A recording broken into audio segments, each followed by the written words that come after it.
Okay, whew, $1,600. I bought an S4 for $1,600. That is pretty good.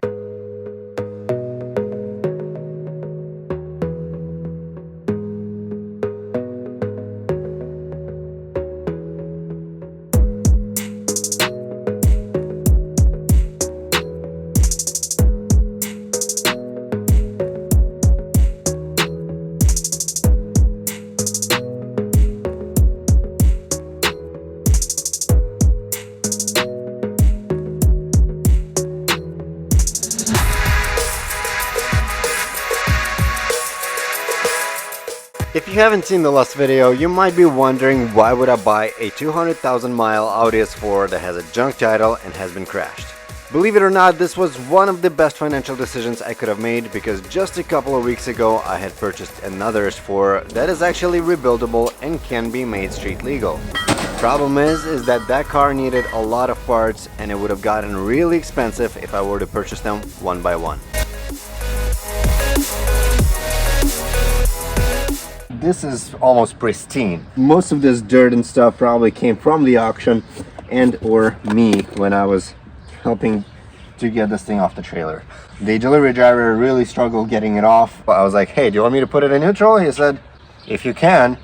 I sit inside, turn on the ignition, and in neutral it goes, and then it just rolled right off. As I mentioned in my new shop video, I'm not supposed to be parking cars here, not in this part of the lot, and this is where the delivery driver dropped it off. He said he couldn't fit into the other lot. So first things first, I'm gonna check the oil to make sure that this car can start up and drive itself over to the other lot. Because when I part this thing out, the motor is gonna be worth a decent amount of money, even though it does have 200,000 miles on it. Luckily, the oil level looks good, so all we really need to worry about is the suspension damage on the passenger side. We don't really know the extent to which that's broken.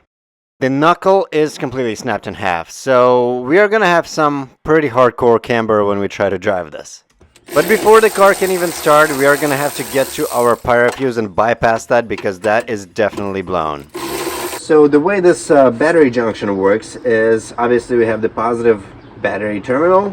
All of this is under positive 12 volts except for this, because this part here is post pyro fuse. So the pyro fuse resides in the back of this junction, right in there. If the pyro fuse blows, this side does not get power anymore, and this that goes to the starter does not get engaged. So in order to bypass the pyro fuse, we simply throw a pair of jump cables and bypass the pyro fuse. You can do it. Yes.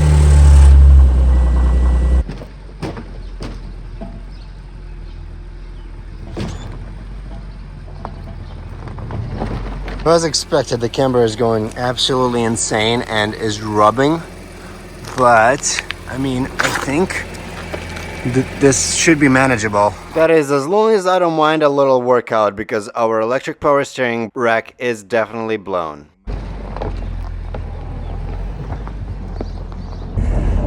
Alright, we're moving and we're turning, so that's more than I thought this car was gonna do when I had bought it. I mean, we're doing like a solid 3 miles an hour right now. Not bad. Would be a shame if I ruined my tires by doing this. Alright, we made it, more or less. Luckily, because of the high mileage and junk title, there was not a lot of people bidding on this, because junk title cars cannot be made road legal in the States. And luckily, this thing has a pretty whole front end outside of the damages to the bumper here. But all of our cooling systems seem to be undamaged and untouched, meaning that all of our front end parts can come off of this car and go on there. Overall, I'm very happy with this purchase.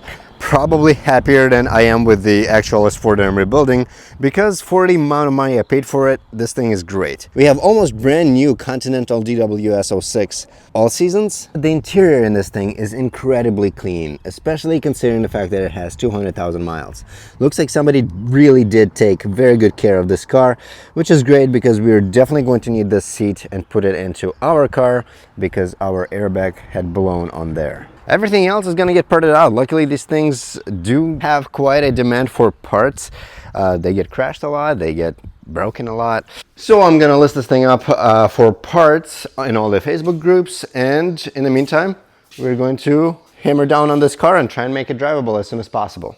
Before I'd even bought the parts car, I had bought some parts for this. For whatever reason, I thought I needed both, but I think I made a mistake because obviously this curtain is perfectly fine, nothing blew here. So the only two airbags that did blow, the driver's side curtain and the driver's side seat. I think I'm gonna start by removing our driver's seat, which will give me extra room to work on our curtain airbag. Luckily, the process for removing these is pretty simple. Pop off a cover here, which reveals a triple square on both sides. Then we need to disconnect our seat belt, which by the way did not lock up. That is great. There we go, the plastic cover comes up and gives us access to the metal latch that keeps the seat belt in place. There we go. It's best to center the seat on the seat rail so that they don't stick out and makes it easier to remove the seat. Now that it's unbolted, we can just tilt it back, just like so, and disconnect all of the electrical connections. And now we get pretty good access to our curtain airbag. I already got started on removing the door handles. All we have to do is bend this thing down, find the little slit, stick it in there, pull it down, and that releases the mechanism that holds these to the roof. Something I hadn't noticed before with the seat in the car, this thing is absolutely perished. Luckily, we do have a parts car. And that's exactly why I buy parts cars. You never know what kind of little things you're gonna need along the way, and parts cars save you a lot of money and time because you can just go and pull it apart rather than have to wait for it to get delivered. Let's unbolt the airbag igniter. I'll throw the nuts back on so that I don't lose them. But even if I lose them, it's no big deal because we have a parts car. Now we gotta remove all of the clips. There's about 10 of them running alongside of our roof line. It'll be easier to show them to you on the airbag that's out of the car. They can certainly be quite a pain in the butt if you don't have the right tool, but the tool that has worked for me in the past the best is this pair of needle nose pliers that I kind of tortured and turned them into these guys. Now in order to get these things to unclip, we just have to get in here, stick the pliers inside these little holes and squeeze, and that lets out our curtain airbag. Now the hardest part is to do this without damaging the headliner.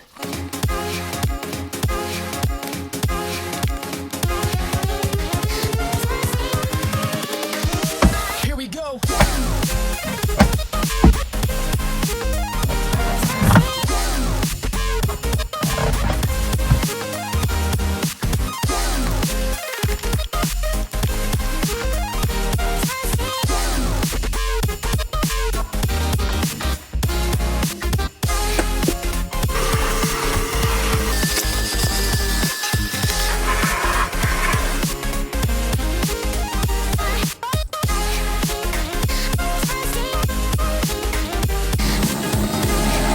All right, now let's take off the front end. Two little Torx up front holding the bumper. All four of the bolts holding the bumper by the sides have been ripped out at the accident, so unless I'm forgetting something, which I probably am, because that's what I do. Well, yeah, I'm definitely forgetting our duct tape here. Now the bumper should just come right out. There we go. Looks like the passenger side headlights survived, and then the driver's side has at the very least two broken clips or mounts. Actually, no, it has all mounts broken off. Oh, and the headlight itself is smoked. Luckily, we have a parts car. I think I'm just gonna take this entire front clip and put it on here from the other car. Next, I'm gonna disconnect all of our coolant hoses. Okay, so it looks like our AC condenser had survived. So I need to try and not have to remove that, if at all possible. Because obviously if I unhook it, we're gonna lose all the refrigerant gas inside, and we don't wanna do that. Pop it out from the clips that hold it to the radiator, and hopefully be able to set it down.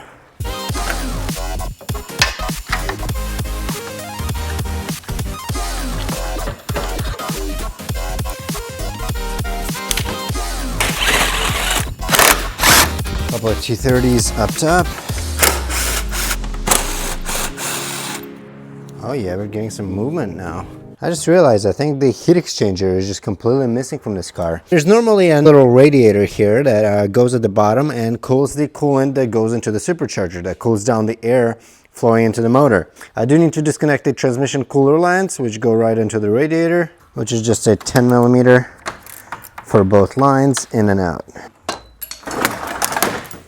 All right, and now that this whole assembly is removed, I can do a good old switcheroo with this from this car. So we just have to do the same process once more.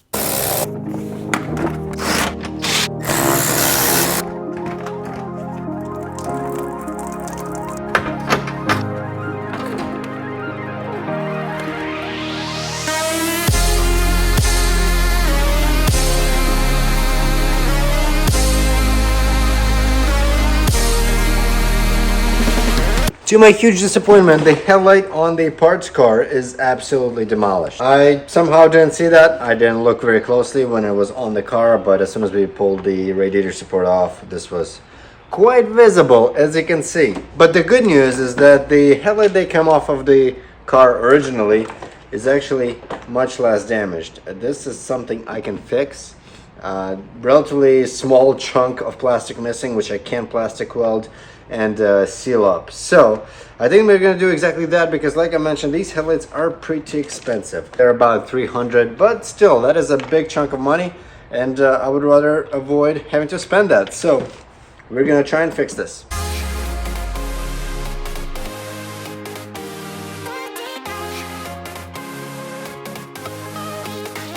Well, here's the finished product. Obviously not perfect, but honestly good enough, and as long as it's not letting moisture in, this should suffice. I think we're gonna go with that.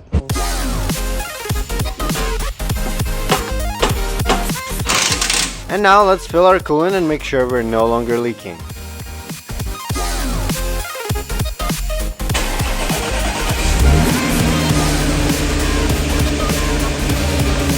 Normally I'd be able to rev the car up and that would bleed the coolant enough. However, this time I kept not getting heat, which means that somewhere in the system there is a bubble not letting coolant circulate properly.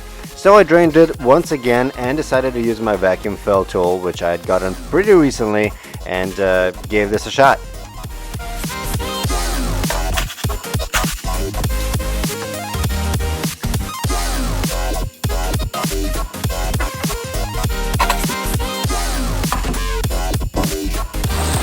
I'm gonna install the fender, but I'm not going to fully install it because obviously we're still gonna have to get all the bodywork done on that lower section.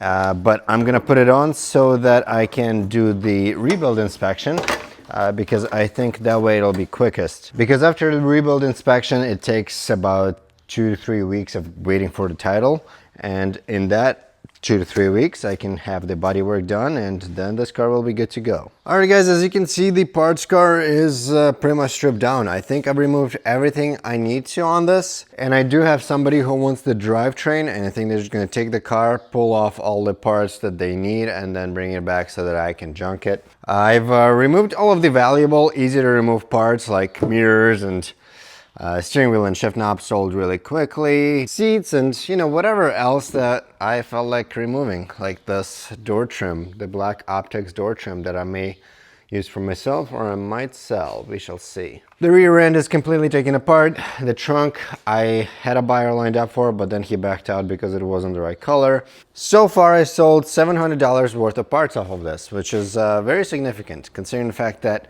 I also have a guy who wants to buy the drivetrain for his swap, and hopefully this thing is going to be gone soon and I'll have the extra space again. But I did realize that the AC doesn't work. Apparently there is a leak somewhere, either in the lines or the condenser. I wasn't able to figure out where. I just know that it does not hold vacuum, and I could hear some hissing around here when I was trying to vacuum this up. So something is leaking. I removed it from the parts car. We're gonna put this on here eventually. I just need to find the tool that is used to remove these quick connects. And once that is fixed, I can put the bumper back on, get the bodywork done, then button up the fender. We also need to replace the hood and just little odds and ends, such as the very, very disappointing rear seat belts, which did lock up, and that is going to be an issue. We're not going to be able to pass the rebuild inspection with these lock top, and obviously I won't be able to properly sell the car with these lock top. Problem is that while these two, the edge ones, are replaceable, I can't quite easily get to them. The middle one goes inside the back of the seat. I have no idea how this is installed in there. I just know that I can't get in there. Somewhere like in here, and I have no idea how to get it out, and potentially we're gonna have to replace the entire seat, which really sucks, but I guess I can find one of these at the junkyard. I'm pretty sure the back seats are the same for A4s, even on the B8s. I did manage to disconnect the AC lines over here, and for that I used one of these guys. It was a bit of a pain in the butt, but managed to get it eventually. And now we have to try and fish these out. The big one is pretty easy to deal with. Nothing really holding it down here, but this guy has to be fished out from under the brake lines going to the ABS module. On the parts car, I didn't care about losing brake fluid and disconnecting these lines and having to bleed brakes later.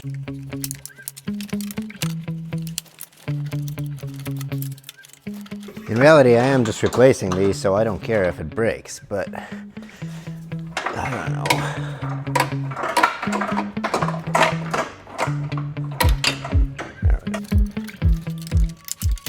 Now the big line here runs over to the compressor.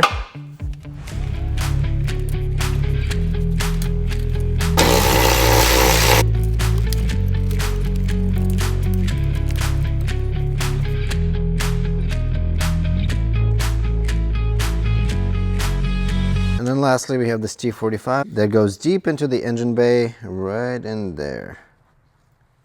So I've had the vacuum pump running for a little while now, and so far we're looking pretty good. We got down to -30, I think it's inches mercury or something like that. And now we just have to turn off the pump like I just did and let this sit and make sure that we don't have any leakage going on. The vacuum didn't seem to drop after about an hour, at which point I feel like it's safe to start pouring in, or I don't know, letting in the refrigerant gas. And after giving this car a little more than 1.5 of these cans, we're pretty much all set. Seems like the AC is working. At which point the parts car has sold. Well, technically it isn't sold. The guy is going to bring it back after he's done pulling the drivetrain, but for now it is gone, and boy did I make some money on it. But we're gonna get into that in the next episode. For now, what I want to do is change the valve cover gaskets because they definitely leak significantly, and that is odd considering the fact that I have multiple S4s with more mileage and they don't leak nearly as much as this one does. Anyway, luckily I had 2 of these gaskets already, and it's not a bad job on these cars. It takes only about 2 hours for both sides. The worst part is just getting that corner bolt out that's in the back of the engine, but it is doable if you have the right tools.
Alright, I think it's time to take it for a drive.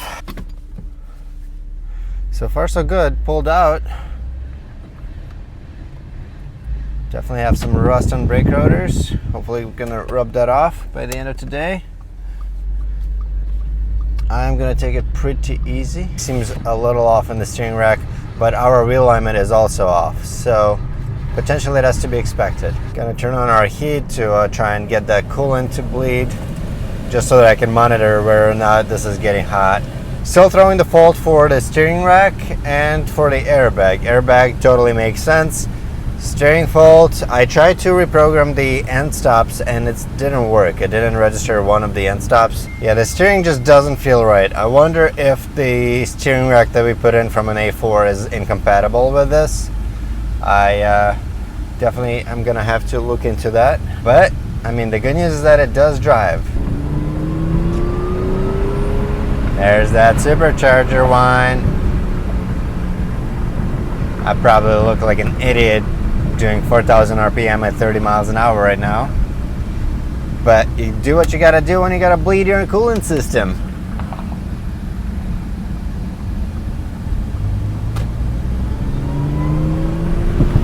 I'm now on the way back to the shop and our heat is working. Our temps look good, so I think it's safe to say the coolant bled itself. I know there's people who swear by vacuum bleeding these, but I'm telling you, just taking it on a spirited drive is all it really needs. And I can't even say I went spirited. I just threw it in sport mode and drove at normal speeds, and that has been sufficient so far.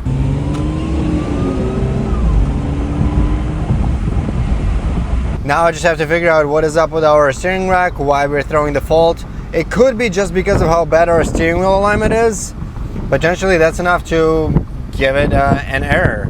But outside of that, we're driving good. So now I find myself in this junkyard A4, and we're currently removing the rear seat belts, but it is like mid-80s and it's very hot inside of a junkyard black car, so I'm absolutely sweating my ass off.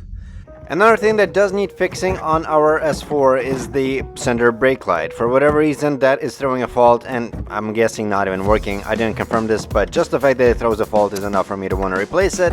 Luckily, it's really easy. All you have to do is just pry it towards the back of the car and it slides off the little mounting points. So with the new light from the parts car installed, let's see if it works. Now onto the way more gruesome repair is the seat belts. Luckily for me, the center seat belt is replaceable, however it does require you to take apart the seat back. All of this fabric and leather is kind of pressed together, so all you really need to do is just pry it off. Now because of the headrest mounts, the leather does not peel back from the top, but if you go from the bottom you can get to the 117mm bolt holding the seat belt to the back metal piece, whatever you want to call it.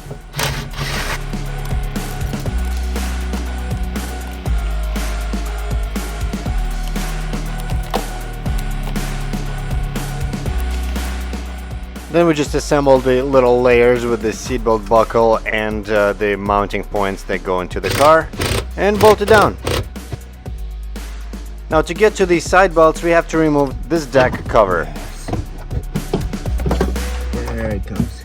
Connect the new seatbelt and bolt it down.